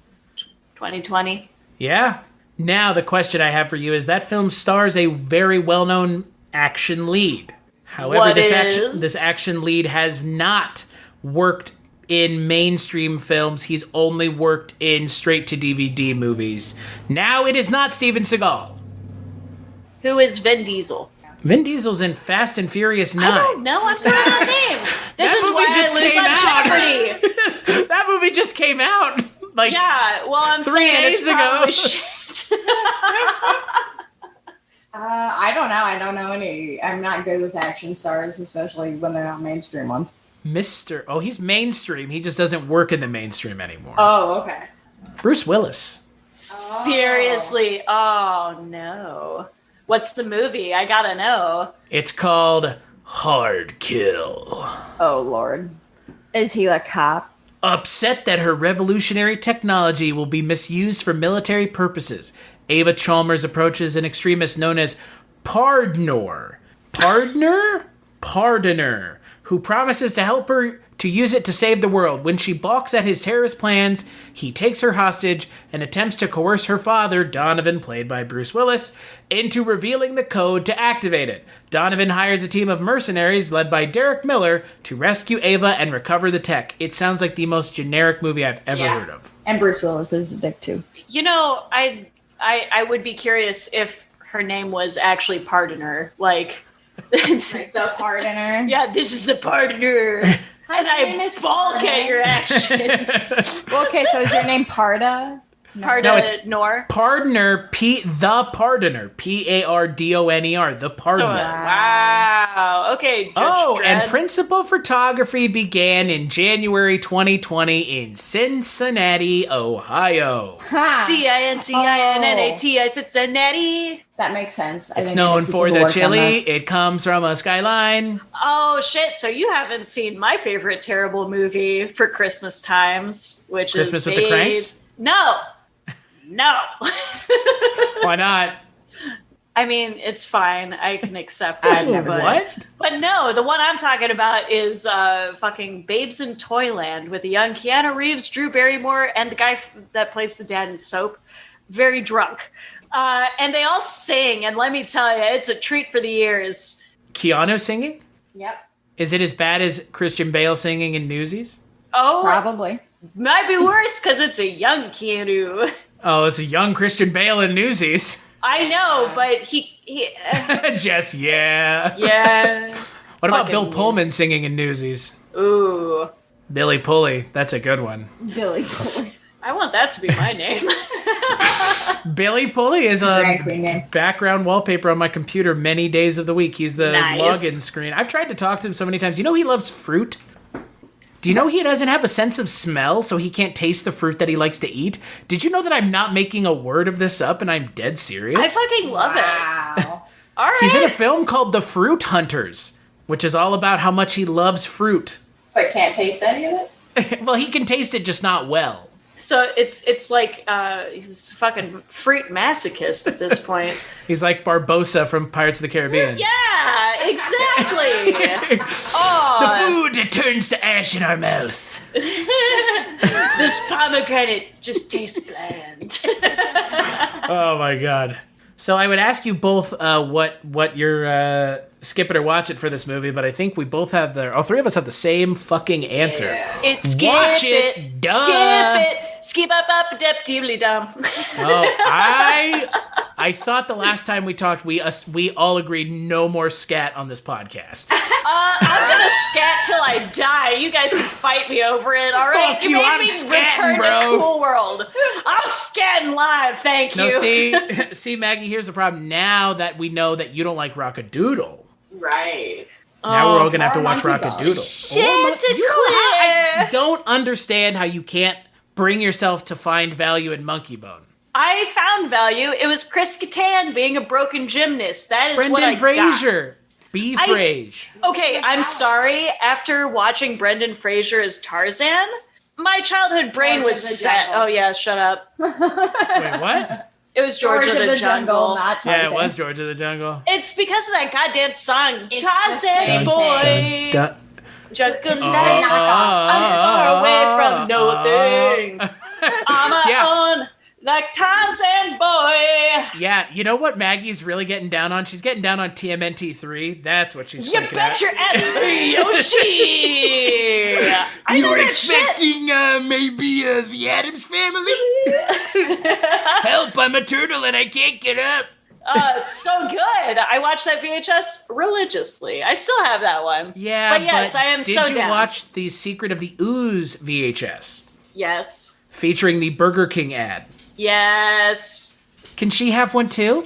The Burger King Kids Club. Oh, dude. And Suburban Commando. Yes. Which, what a name. If that isn't a stripper name for a white male, I am going to eat a hat. Wait, Jess, have you ever seen Suburban Commando? I have not. Do you know what Suburban Commando is? I don't know. Oh man, I know Maggie does. Suburban Commando. I'm gonna let you. We'll get to. Oh, hello, Kitty. Hello. Meow. Ooh, I just saw the shadow. Yeah, right. So, Suburban Commando is a film about a alien that comes to Earth that ends up renting from Chris Lloyd and Shelley Duvall and living in their guest house. Yep. This character is the actor who plays the alien, Jess, is not a full-time actor. Frankly, they're mostly in bad movies. That actor's name is Terry Bollea, otherwise known as Hulk Hogan. Oh, Lord. Yeah. Wait, is that the one that has the scene like toward the beginning where he's riding a motorcycle and they huck a dog like over the edge? No, that's No Holds Barred. Thank you. I'm so glad you know this too. What's that smell? Dookie! So good. Hulk Hogan month, ladies and gentlemen. What a nightmare that would be. It's Hulkamania. Well, let me tell you something, Mean Gene. I'm a racist. Which he is. Big time. Big time Hulk Hogan. Yeah, I mean, look, realistically, we're so far off topic, it doesn't matter at this point. Yeah. Oh, just like Cool World. Yes. We're so far off topic that it doesn't matter. That's the subtitle right there for it. The final thing I have to ask y'all about Cool World, as we come to the end of Jess Byard June. This is the only Bakshi film that really has people of note in it, right? Yes. When Brad Pitt thinks about this movie, what do you think he thinks? I think he thinks about this movie like he thinks what was that? Slaughter High, which is like a really early 80s shitty slasher knockoff that he was in. Oh, yeah. Or much like Jennifer Aniston thinks of Leprechaun. Mm-hmm. I mean... Unfairly, I might add. Yeah. Yes. Leprechaun's Because she fun. was actually bad. good in that movie. Yes, she was. I mean, she's And basically Leprechaun's Rachel good. in that movie. It's a decent damn horror It is. movie. I mean, for a just fun, campy, I was about to say you're holiday joining. horror movie. Yeah, you're joining a movie called Leprechaun. Right. Starring she was Warwick Before Davis. Friends. Yeah. Like, it had to be like a year or two before Friends. Mm-hmm. Yeah. Yeah, I wonder what Brad Pitt thinks when he thinks of this movie. Like, what a fucking... Or Gabriel Byrne, for that matter. Yeah. Right. Well, but Gabriel Byrne was in End of Days. Yeah, but I feel like Brad Pitt has more of a sense of humor when it comes to his career than Gabriel Byrne would. I think Brad Pitt does now. Yeah, well, I mean, like we've said, things that he's been in that are pretty small roles for him, but are always pretty memorable. I mean, I think Brad Pitt is probably the prettiest leading man who's actually a character actor. Yeah. Because I think that he could be really good, like, especially, I mean, I know your thoughts on Tarantino, but with his role in Once Upon a Time in Hollywood and his role in Inglourious Bastards, I think that he could play, like, if he just went into those weird roles, I think that he could pull it off really well. And to your point, I mean, he does in Tarantino stuff. I mean, Right, the and best... he does in, oh shit, what's that movie called with him and, I totally blanked on her name. The lady who's in Natural Born Killers. Julia Lewis. what's that? Whatever movie that is that she's in with him, where they're kind of just like the Bonnie and Clyde type. Oh, California. Yeah. That's a really good movie. That it's early he's Brad like Pitt too. Seriously, he's a piece of shit. Yeah. I find that Brad Pitt to be a perfectly fine actor. I find him to be a really good actor. I find him and Leonardo DiCaprio. I think that they are both, very warranted in the accolades that they get, and for the roles that they end up taking that kind of sometimes fall in the mainstream, but also they get to stretch their legs in, right? Right. Oh yeah. I mean, for every, Brad Pitt's worked on Tarantino stuff, but he's also been in other things like The Counselor or Moneyball. Leonardo DiCaprio has played very typical leading man roles, very serious leading man roles, but then you get things like Wolf of Wall Street, and I still don't know if Leo can laugh about himself, though. Yeah, that's fair. I don't know. I think seems like a stodgy motherfucker. I don't know. After Romeo plus Juliet, if you don't have a sense of humor about yourself, I don't know what the fuck you're doing. Yeah. It's just it's weird to watch. Again, it's weird to watch Brad Pitt this young in a movie. But again, knowing where his career has kind of really just gone, it's gone everywhere. It really has. I mean, we didn't even mention something like 12 Monkeys or Seven. Yeah. Jesus Christ, or Fight Club for that matter. Club. I mean, oh yeah. I think you're right, Jess. I mean, he really is. He is a. When I think about actors that I've come around on since doing the podcast, he's up there. Right. Because he does have a lot more range than you would initially think that he would. Yeah. Because he does look like a pretty face that plays like Mr. and Mrs. Smith. Burn After Reading. Burn After Reading is one of my favorites. Burn After Reading is a underrated film. Him laughing and saying it's a schwinn was like so many of my biker Nazi friends, where it's like, I know that person. There's just like Jess said, there's a lot of range to him as an actor, which I don't think a lot of his contemporaries share. No. Even someone like George Clooney. Yeah. Oh, especially someone like George Clooney. He has no range. Yeah. He holds a weird title in handsome Hollywood actor. Right. He is bland as fuck. Yeah, he's sexy to the 40 to 50-year-old audience. Oh, Brother, Where Art Thou? But I think that's much more of the Coen brothers that I like than him. I think, you know what the sad thing about Oh Brother, Where Art Thou is? I think Our Brother, Where Art Thou is good in spite of how bad the movie is. I don't think it's a very good movie. I think the music is great, but I don't think it's a good movie. So I can't really. It's based on the Odyssey, so that's just kind of like a weird pacing issue that's built in. Yeah. That was my issue with it, because I love that film. I actually really like the interpretation, but for somebody who doesn't know that background, it slogs in parts. It's kind of funky with that. But it does bring us the song of A Man of Constant Sorrow. Brings that into the mainstream. And you get a hilarious named character of Ulysses Everett McGill. And I don't know how many times in my day-to-day life that I say, no, I don't want fop, I'm a Dapper Dan man. But it's very often, let me tell you. And then you get a movie like Hail Caesar. Yeah. Or Men Who Stare. Yeah. Or Tomorrowland. Yeah. Or whatever that stupid suburban movie he did a couple of years ago. What was that called? It was really big in the indie world. I'm sorry, Batman. But I'm one of those people that doesn't get as angry about what he did with Batman. Oh no, he can have bat nibbles left and right. I was happy that what's her face was in it, but I'm just saying. Uma or Alicia? Alicia. Miss Silverstone's my Alicia. gal. Alicia. As Matthew Lillard would say.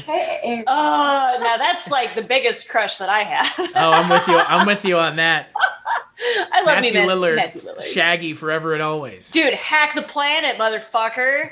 Wow. Sorry, that's not Matthew Lillard. Yeah, it is. He's serial killer. Hackers. Oh, I've never seen Hackers. I thought you were talking about The Core. Oh, no, but... Hack the Planet, dude. Yeah. Hack the planet! That movie has Aaron Eckhart in it. Oh, dude. Hey, Ron. But seriously, but seriously, again, just back to this. It is strange when I think about Brad Pitt, how far, even when I started this podcast, how far he has come as an actor. Oh, absolutely. It's very surprising. Yeah. Yeah, and honestly, considering what he had to work with, he did very well in this.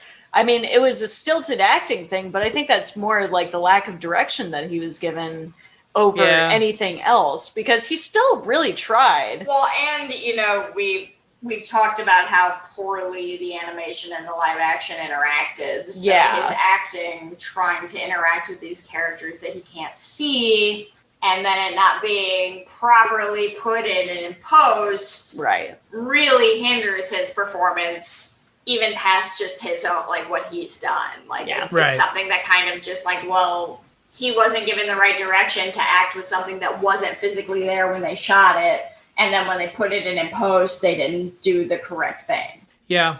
I mean, again, that you can only polish a turd so much. Bingo. Exactly. And try as Bakshi might, try as Bakshi did, I don't think he did enough. And I think that if this is the last movie that he ends up making, I think it probably is at this point. Yeah, other than the Coney Island project thing that he was doing, if that got funded. But either way. Yeah. But, I think for me, this is a big time skip. And I think it's a little bit of I knew it was going to be bad. Right? Like, I trust y'all's opinions, obviously. So it's not like I was like, oh, they're just, they don't fucking know what they're talking about. Like, no, it's like, I get it. Like, I know this movie's going to be a piece of shit. Yeah, this is the hyperbole. We know. This sours the month a little bit, but hey, this has been, for the person whose month it's named after, it ain't been a great month anyways, so maybe that's kind of the point. At last. Yeah, I cursed myself.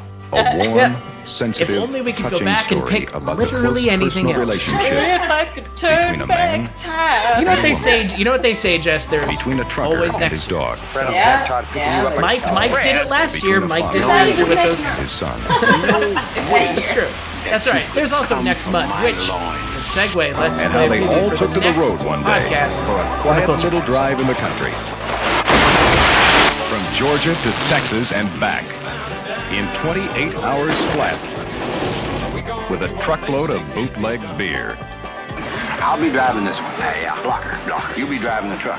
This is Bandit 1, and that is Bandit 2. Mm-hmm. Now, who would do a thing like that? You're crazy, you know that? Yeah, you know that. Yes. How much money did you say it was? $1,000. Universal presents Burt Reynolds, Sally Field, Jerry Reed, and Fred. We're gonna really have to cook. I mean, put it on the back burner and let's cook. Is that a 10-4? 10-4. And the only thing that stands between them and an $80,000 prize, Jackie Gleason as Sheriff Buford T. Justice.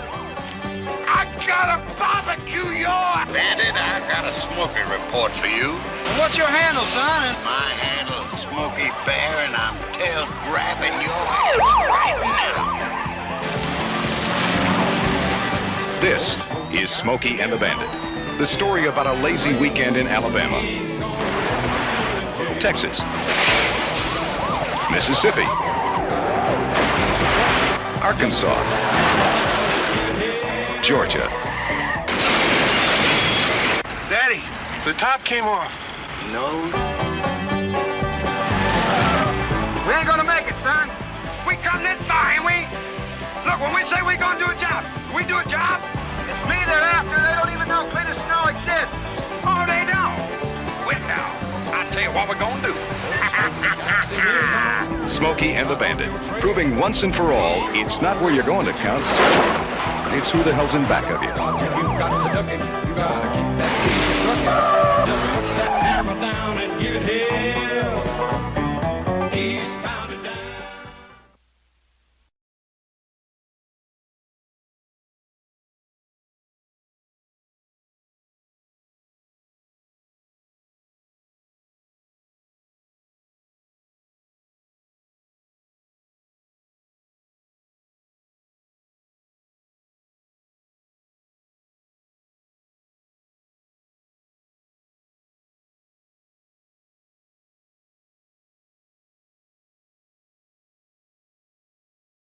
That's right. Next month, 2 other people are programming the show. It's Richard and Cullen decided to program the month, and I said sure. So they decided to pick Bruce Reynolds movies. Burt Reynolds movies.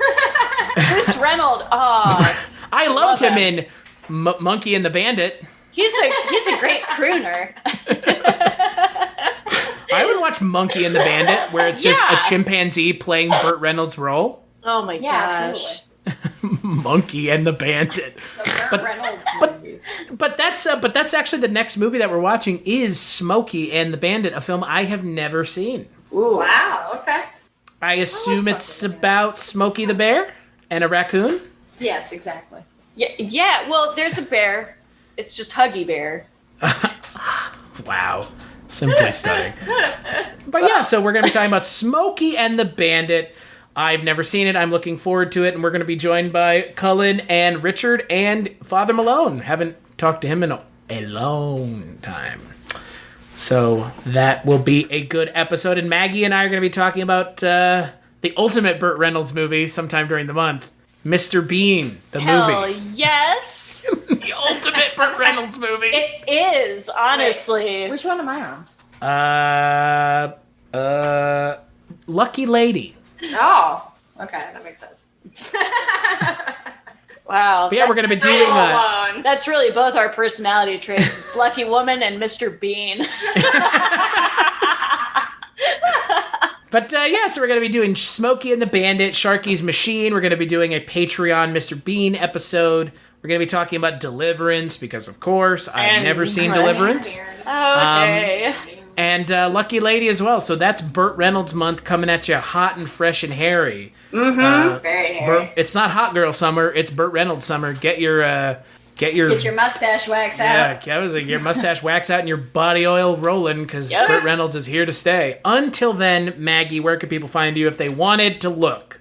Well, if you look hard enough, I am on Instagram and Webtoons at Maggie the Odd.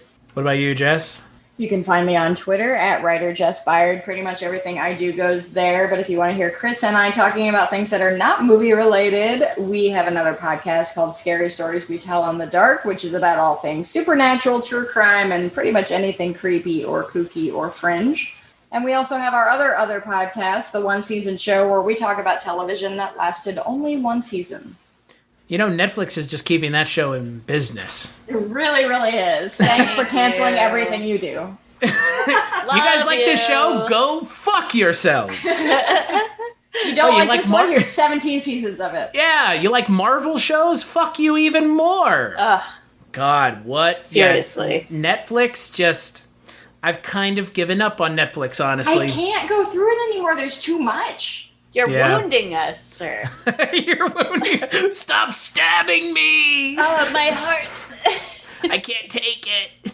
If you guys cancel one more TV show, I'm gonna fucking lose it. That's the last straw. I mean, Netflix just, that's like their MO now. I mean, I can't even take credit for that joke. That's from Mike White. He goes, aren't they keeping you and Jess in business? I was like, fucking pretty much. Basically, yeah, we could have like just years of random shows that never went anywhere. Pretty much. Yeah. Boy, what a mess. Yeah, it's, well, needless to say, yeah, if you want to follow me on Twitter, Chris Miss Claus. That was interesting. Wow. cstatue.com is my link tree. And as always, you can go to patreon.com/culturecast for this show. And to kick some money to us, and culturecast.com is where you can go to find more of these episodes, including Jess and I, Jess and Maggie and I, Maggie and I. One of these days, I'm just going to be like, oh, let's record an episode, and then just not show up. And be like, Jess, it's your turn. Yeah, and then it's Jess and I. We're like, hey. People would listen. If you hit record, and I can do that. I guarantee you I'll hear people who say to me after this episode airs, I'd listen to them two talk. Be like, yeah, I know you would. Have the women on. Have the woman. Yeah, the woman. I like the woman. How much Have for your her on women? more. Yeah. I like the How much for the women? Oh, How about the my Ninja God. Turtle? And, you know, Jess, even though I know that this month has kind of been all over the place, both the movies and, you know, kind of everything else, obviously, in the world, thank you for programming the month. Sure, yeah, absolutely. You did a good job, as always. As if there was any question. We had a weird-ass month. What else is Bakshi for if not weird and ass? I genuinely hope that this is the only bad month this year. Let's just put it that way. You and me both. And as always, make sure to check out the next episode.